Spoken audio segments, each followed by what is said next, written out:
I'm Erin Murray, and coming up on WVU News, I'll tell you what local neighborhood is getting a makeover. I'm Kyle Ackerman, and coming up, I'll show you what improvements Star City officials are planning for the future. Regional jails throughout the state are severely overcrowded.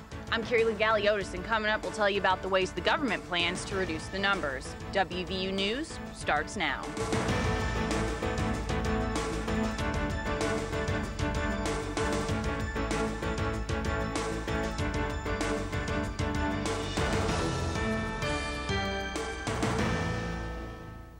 With crime rates on the rise, West Virginia faces a major problem in the jails. I'm Ben Katko. And now state officials are searching for a solution. I'm Carrie Galiotis, and you're watching WVU News, a newscast produced by journalism students at West Virginia University. The nation's struggling economy is causing more crime. For every 1% rise in unemployment, there's a 2% rise in burglaries. The effects are being felt right here at home. A new report shows West Virginia's regional jails are overcrowded by nearly 700 inmates. I recently visited one to learn more about this growing problem. George Trent is the administrator at North Central Regional Jail. He says keeping things in order can be tough when the jail is over capacity. You have to transport more people, you have more grievances. Of course, you have more medical issues. You have more inmates that have to go to the hospital. It just increases numbers on all aspects. But his problems can be seen throughout the rest of the state. Regional jails across the state are overcrowded by the hundreds, like North Central Regional Jail here, which is capable of housing 400 inmates, a number this jail exceeds by about 100 inmates every single day. Officials say the overcrowding comes from a number of things, including mandatory jail time for some crimes and the fact that the state penitentiaries are also overcrowded. A lot of the people that are scheduled to go to the penitentiary, they can't get them in the penitentiary, so they hold them in the regional jails. There's 1,500 or 1,800 prisoners right now in the regional jails that should be in a penitentiary, but we can't put them in a penitentiary because they're already over full. Governor Joe Manchin created a commission to explore ways to curb the overcrowding. On top of the list is expanding on alternative sentencing programs like drug courts, day report centers, and home confinement. The home confinement people downstairs, which is run by the Sheriff's Department, they usually have anywhere from 75 to 90 people in home confinement, which traditionally would be in jail. The commission also recommends building a few more regional jails in needed areas. The price tag of these recommendations totals about $256 million. The West Virginia legislature will also be looking into the regional jail overcrowding when they meet again in January. West Virginia Corrections System manages around 6,000 inmates every year. To help with the overcrowding, the commission is researching a new regional jail for Monongalia County. And while a new jail is being planned, a new daycare center has just been completed in Morgantown. West Virginia University recently celebrated the grand opening of its Child Learning Center and nursery school.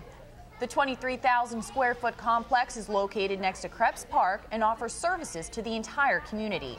The Child Learning Center includes modern-day classrooms and 2 playgrounds for almost 200 kids. The nursery school not only cares for children, but also allows WVU students to gain hands-on work experience. There is currently a waiting list, but if you are interested in the WVU Child Learning Center or the nursery school, you can visit their website at childlearningscenter.wvu.edu. The new daycare center is not the only new development in Morgantown. WVU News reporter Erin Murray found out how Sunny Side Up is changing the face of a community. The Sunny Side Up program is working on making Sunnyside more attractive by providing grants to the neighborhood. The grant money will improve the exterior appearance of homes. Sharon Stratton was the first landlord to receive one of the grants, and now she's working on renovating a second home with the additional funding. It's been a wonderful program for me. The Sunny Side Up group is really easy to work with. The grant application's not difficult at all, and I was just really happy that I was able to find this program to help me get this work done. And over the past few years, the Sunny Side Up program found that owners were more concerned with repairing the interior of their homes. That means the outsides were falling apart. The facade program hopes to motivate landlords so that their homes don't end up condemned like this house on Grant Avenue. And I went on a tour with Executive Director Jim Hunt to see the changes. The exterior appearance is very important, and we felt that by granting some dollars to the property owners, that would encourage them to do some investments they might not otherwise do. In total, the program has given out about $50,000 worth of grant money. Here I have repaired the front porch and put the brand new white railing on the porch and then replaced the handrails here on the steps. With an easy one-page grant application, the program hopes to help up to 30 homeowners a year. Erin Murray, WVU News, Morgantown. If you live in Sunnyside and want to apply for a facade grant, visit the Sunnyside Up website. The address is at the bottom of your screen. Sunnyside isn't the only thing in Morgantown getting an upgrade. Mountain Line Bus Transit says out with the old and in with the new. Mountain Line Transit recently added 7 new buses to its fleet. The new buses seat 31 passengers and have extra standing room. 8 security cameras have also been installed for a safer ride. With a 400% increase in ridership over the last 6 years, city officials say that upgrade was necessary. The new buses debut this week on Mountain Line's bus routes. Visit www.busride.org for more information on bus schedules near you. Morgantown is also flying high. A recent statistic shows the unemployment rate is under state and national averages. That means the area's economy is staying healthy, and one nearby city is benefiting from Morgantown's success. Kyle Lakerman joins us with more. Kyle? Star City is expanding just as much as Morgantown. The area is experiencing financial growth with more residents, new businesses, and increased public works.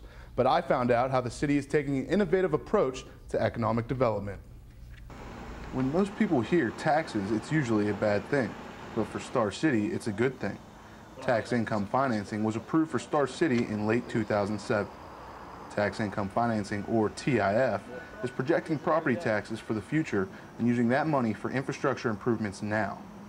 Meet Craig Colbank. He is a local tattoo artist and part owner of Patty's Art Spot in Star City. He says the TIF could be good for business. If things look good, and then they're going to be perceived as being good.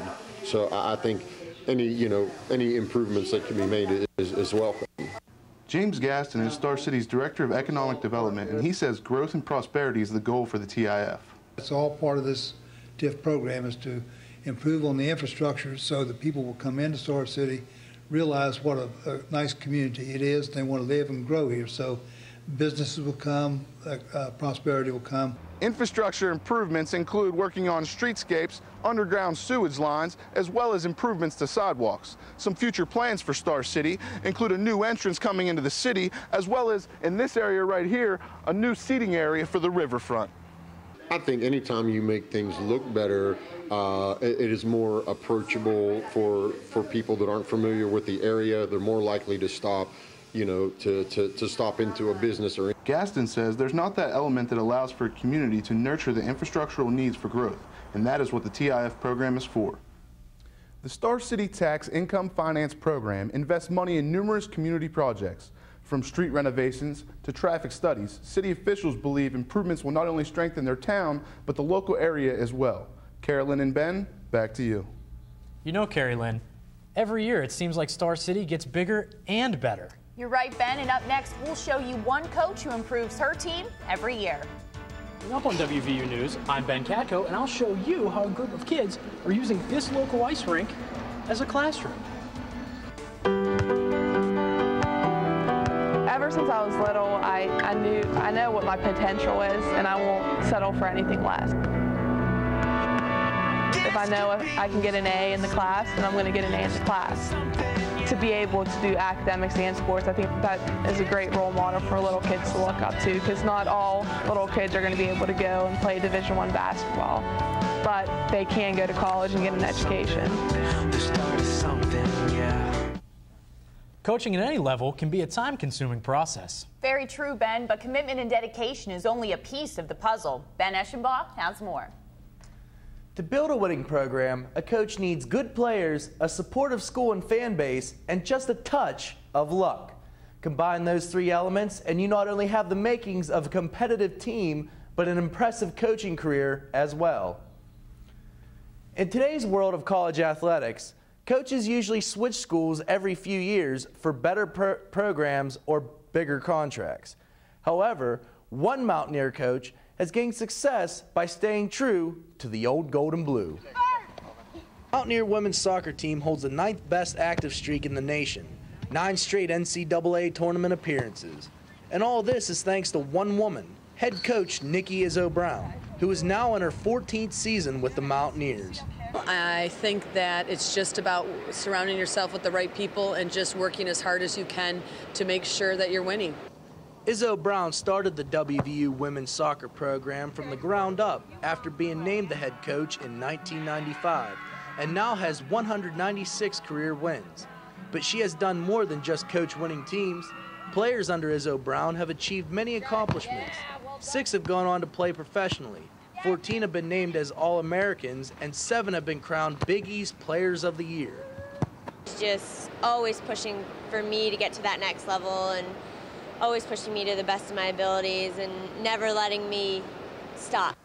The gamble to start a women's soccer team 14 years ago has seemed to pay off, and a lot has changed since Izzo Brown began coaching the Mountaineers while sharing the janitor's closet as her office. This season poses another challenge for Coach Izzo Brown. 7 of her 11 starters are freshmen and sophomores, and 3 of her All-American seniors graduated last year. But that's not holding her team back from dreaming big. We see ourselves going to the Big East tournament, and we see ourselves going to the NCAA tournament. So we want to win championships. That's what we want to do, but most importantly, just getting better every game. And that hard work is paying off as Izzo Brown closes in on 200 career wins. You only have one more chance to catch Coach Izzo Brown and the Mountaineers in action. Their last home game of the season is this Sunday against St. John's. Ben and Carrie Lynn, back to you. Wow, Ben, with a coach like that, it doesn't take long to learn how to succeed. Not at all. Learning to succeed and playing the sport you love can sometimes be a slippery situation. I recently visited a local ice rink that's teaching people how to excel on and off the ice. Before these kids could stand up on 2 feet, let alone 1 foot, they had to learn the basics of ice skating. At the Morgantown Ice Rink, there's a program that teaches kids the skills they need to know to get up and skate for the first time. It's just an opportunity for them to kind of learn the fundamentals of skating and get the basics before they advance on to private lessons. Before the private lessons begin, skating instructors take the time to teach the kids the fundamentals of skating. We practice spins, jumps, and freestyle. The basics of skating are not all that the kids will learn. The Skate With Us program isn't just a program for kids to learn how to ice skate. It's also a way for kids to learn skills they may not find in a regular classroom. It helps them learn just basic principles in life that they kind of need, how if they really work towards something, they can achieve their goals. Marcucci has worked very hard at her craft from a very young age and reflects on why she chose the path she did to educating children. Usually they start about 4, but some really little ones get out there, but it's just really fun to work with kids. Marcucci's students also share the same passion she does. I really wanted to do ice skating, and right now I really love it. Not only does the program teach kids how to skate and promote other social skills, it's also a good way to stay active and have some fun. The Skate With Us program is open to all ages who are interested. You can get more information by calling the Morgantown Ice Rink at 304-292-6865. That looked like a lot of fun. I loved ice skate. It sure was. I'll definitely have to go back again sometime soon. Well, that's going to do it for this week. I'm Ben Katko. And I'm Carrie Lynn Galiotis. Be sure to visit us online at itunes.wvu.edu. You can also catch any of our shows on YouTube. The address is at the bottom of your screen. Thanks for watching WVU News.